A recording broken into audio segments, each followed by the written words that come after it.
Hi, I'm Donna Jordan from Jordan Fabrics. Today I'm going to show you how to make a quilt called Crisscross. This is a pattern from Cozy Quilt Designs, and it's a strip club pattern. That means it uses a jelly roll. And I'm going to use this really nice one from Riley Blake. It's called Meadow Lane, and it's got really nice pinks and greens, aqua, and a little bit of peach. One of the things I really like about Cozy Quilts patterns is that they come with multiple sizes included. I'm going to make the twin size today, so it's going to take 26 of the jelly roll strips, then it's going to take 2 accents, and I think the gray and the pink grunges here will look good, a background, I've got this nice white, and then some setting triangles. This light gray grunge will just be perfect. The first thing we're going to do is pop this jelly roll open, and then we want to pick out the 26 strips that we're going to use. Now, all of these look good color-wise, so I'll probably use most of them because we have some duplicates. The only one I might not use is this really light one. It's beautiful, but there might not be enough contrast between this and my background. Okay, these are the 26 that I'm going to use. These are the extras, so we will set these aside for now. I might use them for binding, or I might use them in another project. Now the strips here, they're all going to get subcut to some different lengths. Now because this is not my pattern, I can't give you all the cutting sizes, but I've done a lot of Cozy's patterns and they're very easy to follow. Now when you start doing your subcuts, you do have to be a little bit careful. The pattern tells you this, but you're going to need 42 inches of usable fabric here. So be careful you don't cut off too much on your selvage edge when you get ready to make your subcuts.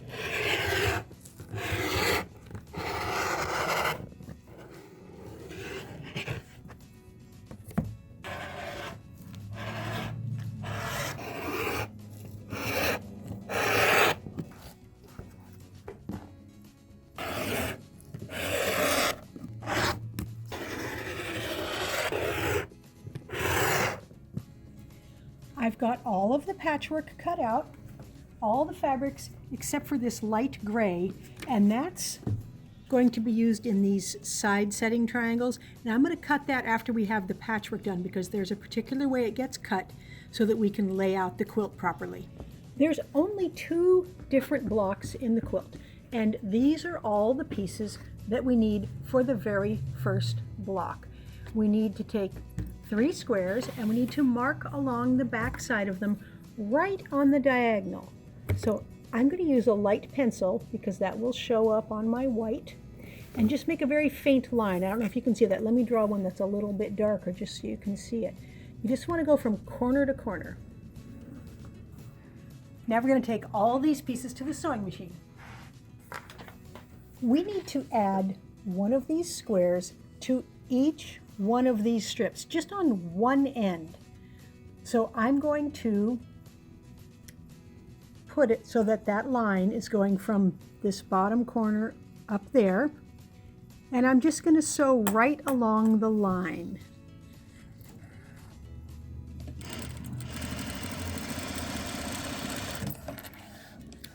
Now this piece is going to get folded over right on that line, and I'm just going to finger press it right now, and then I'm going to trim off the back so that I have a 1/4 inch seam allowance left, and that's what it's going to look like.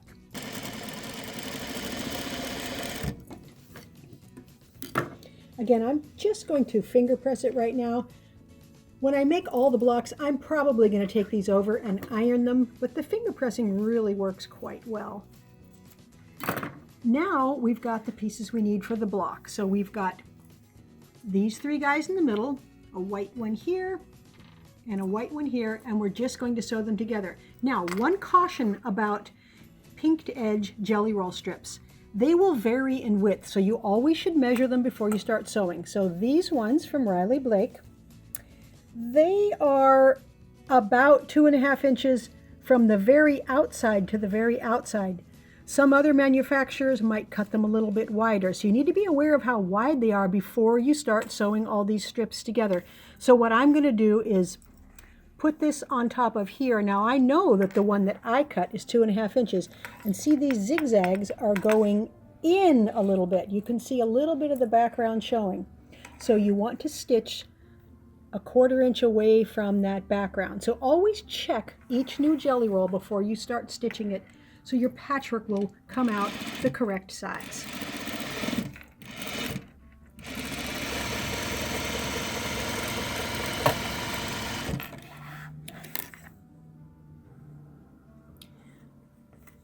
Let's finger press this one away. I think we press all of these away from the center, and I think it'll lay nice and flat that way. Now the next piece is going to go here. I'm going to put it right sides together. And this piecing is really quick and easy.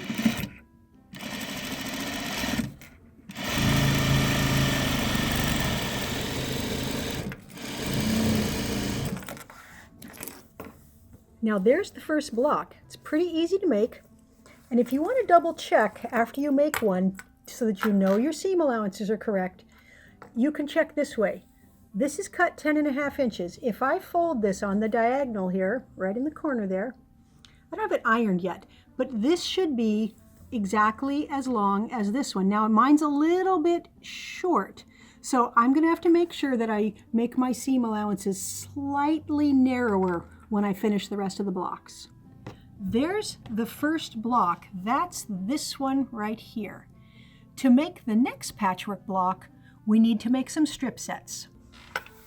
These strip sets take one accent and one background. So let's start with the pink one here. So I'm going to put the accent on top of the background, and I'm going to sew right along the edge with a 1/4 inch seam. Now we're going to be sub-cutting this, so if you want, you can make your stitches a little bit smaller, and that way when you cut them, you won't have any of those seams come open.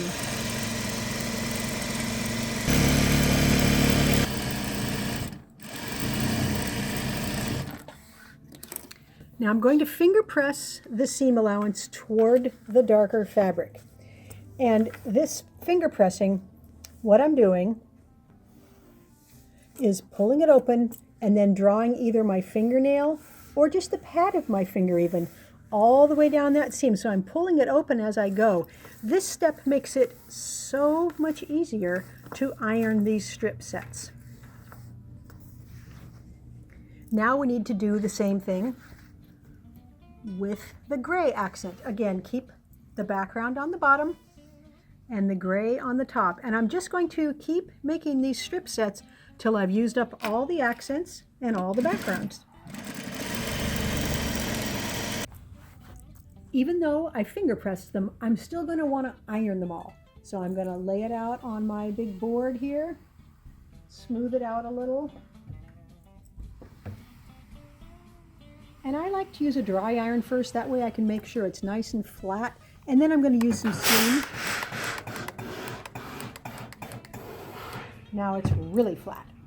I like to cut multiple strip units at the same time, so I've just got them laid out on the cutting board here, and I can cut 4 at a time. So I'm going to line up my plastic ruler, and I'm going to use my weight here to help hold it down.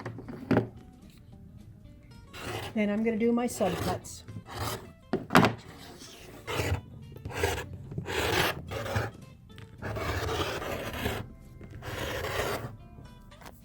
Now all we have to do is take 2 of these guys, turn one around, and stitch it together. So the seams are going to be nesting. They're going to go different directions, so it's real easy to match that up.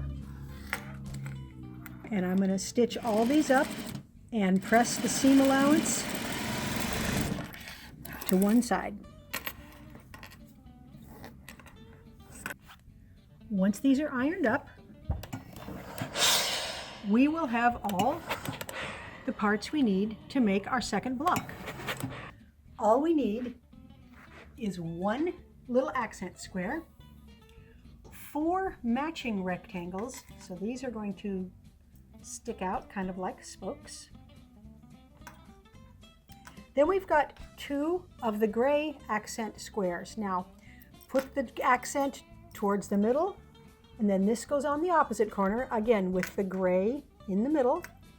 Then the 2 pink accent squares, again pink in the middle, pink in the middle. I'm going to start with the top row here. Just put everything right sides together. And I'm going to press the seam allowance toward that middle rectangle. Now I'm going to add the next piece. So I'm going to put it right sides together, take it over to the machine. So this is just the whole top row.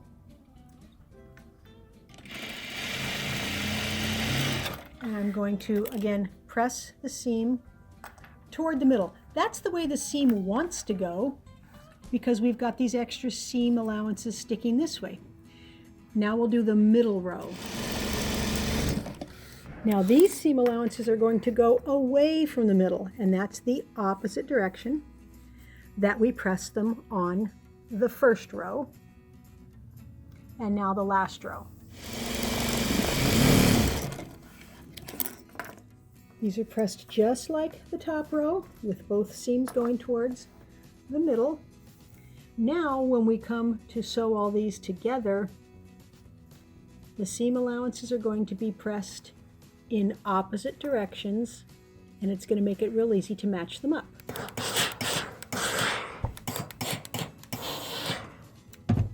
There are both blocks.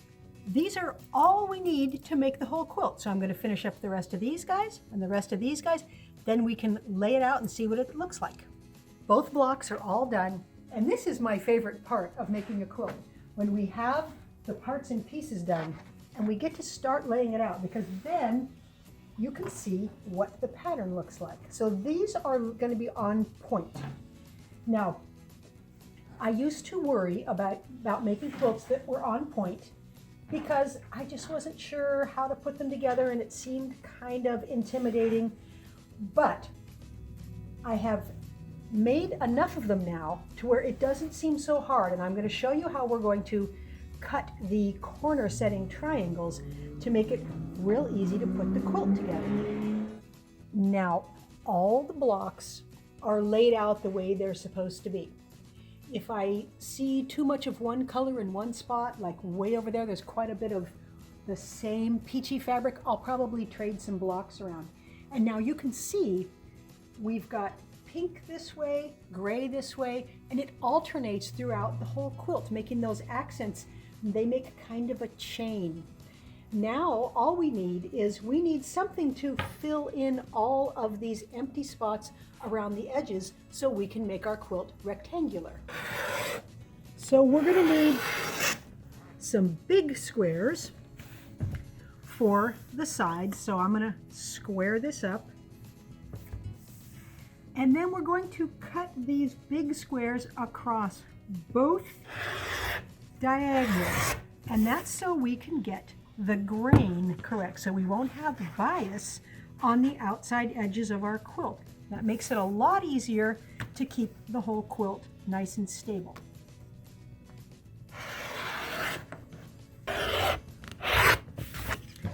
So the big squares here, I've got 4 of them.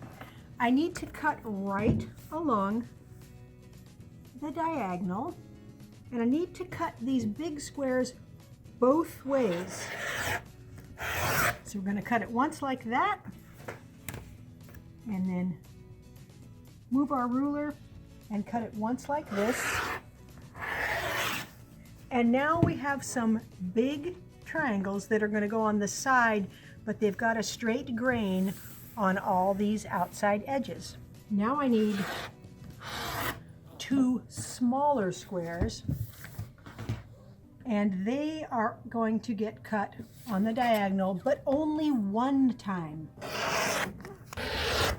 So these 2 squares, we are only going to cut on one diagonal because these are going to go in the 4 corners of the quilt, and they already have the straight grain on the outside. So each of these big triangles are going to go along the edges here. Every block that we made, every block is square, but because it's turned on the diagonal, that's considered set on point. The whole quilt is set on point. So we've got the grain going like this, which is a 45-degree angle compared to the outside of the quilt. But I really want the very outside of the quilt to not have that 45-degree angle. That's why we cut these with the straight grain here. The straight grain doesn't stretch much. The grain here, that will stretch, and I'd prefer not to have that on the outside of the quilt. So we eliminated that by cutting the triangles like this. Now these smaller triangles that go in the corners, they've got straight grains on both the outside edges. So when we put this on the quilt, we've got the straight grain here, which doesn't stretch, and then straight grain here, straight grain all the way around. Now this is the part that I used to worry about because I can't sew this in straight rows. The rows are all diagonal. So the first row is actually that corner. And this is the one that we're going to stitch first. So this is a row. We've got rows all going like that. So all we have to do is line up these edges here, and we're going to stitch down here, and then we're going to just trim off any little bit extra we have. So there is the first row. So all I'm going to do is just put this right sides together, and I'm going to make those corners meet. And I'm just going to stitch all the way down right off the end, even though that triangle is a little bit bigger than the square.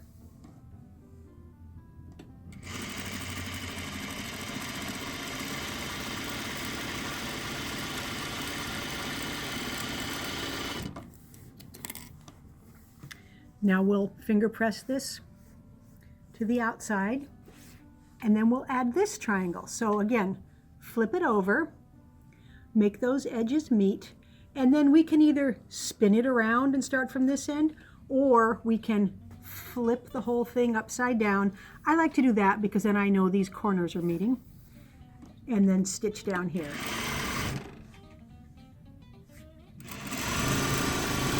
I do like to iron each row as I go. I think it helps me line up all the blocks. And so now we want to trim these guys. So I'm going to put it on my cutting board, and I'm just going to line up my ruler with this edge here and cut off those little extra bits there. Now we're going to put it right back where it came from. So that's where it's going to go. And now is a good time to add this little triangle. So I'm going to put it right sides together, and I'm just going to eye it up. So I've got the same amount sticking off of each end there. And I'm going to put a couple of pins in and then stitch this on.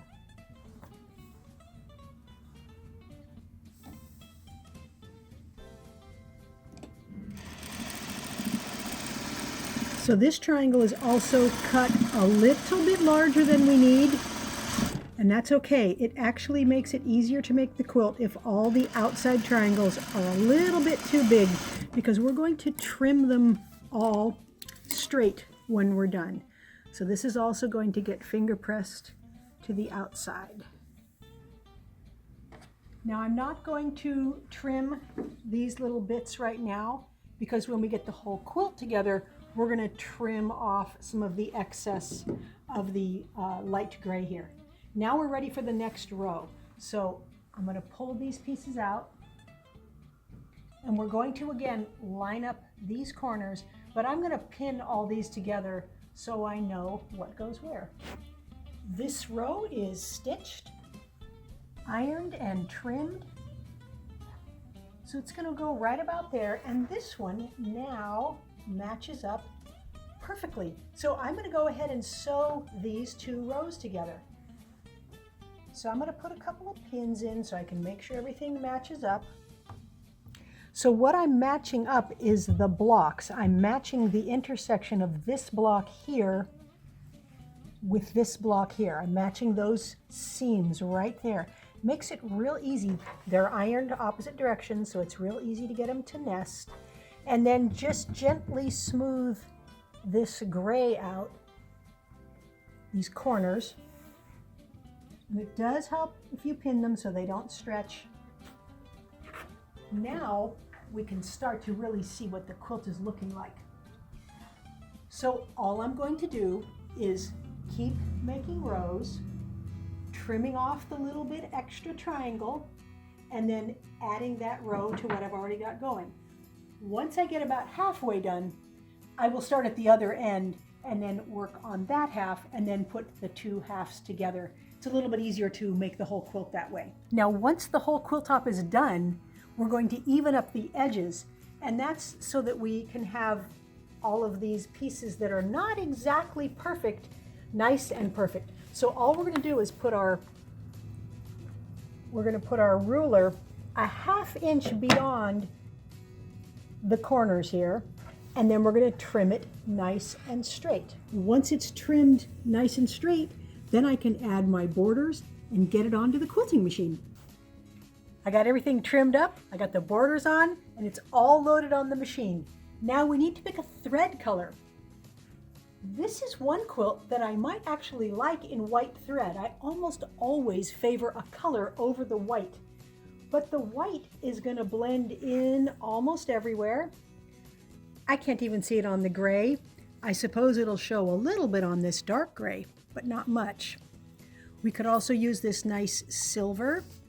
Again, not going to show much anywhere, but I really think that the pink is what I want to use. It's very, very light. You can just see it there. It's going to blend in almost everywhere else, but I think the pink will look really pretty. For the quilting pattern, I definitely want to use a flowery print or a flowery pattern, and this one is good because it's even, it's overall, and it has some flowers and it has some little leaves, and that's going to look nice.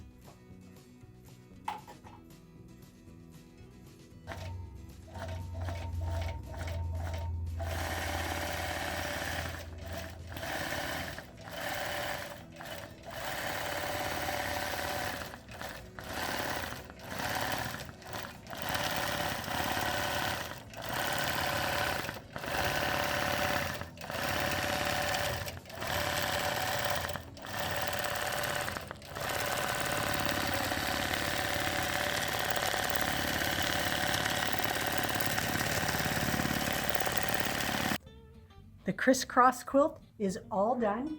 Very happy with how it turned out. It really didn't take very long.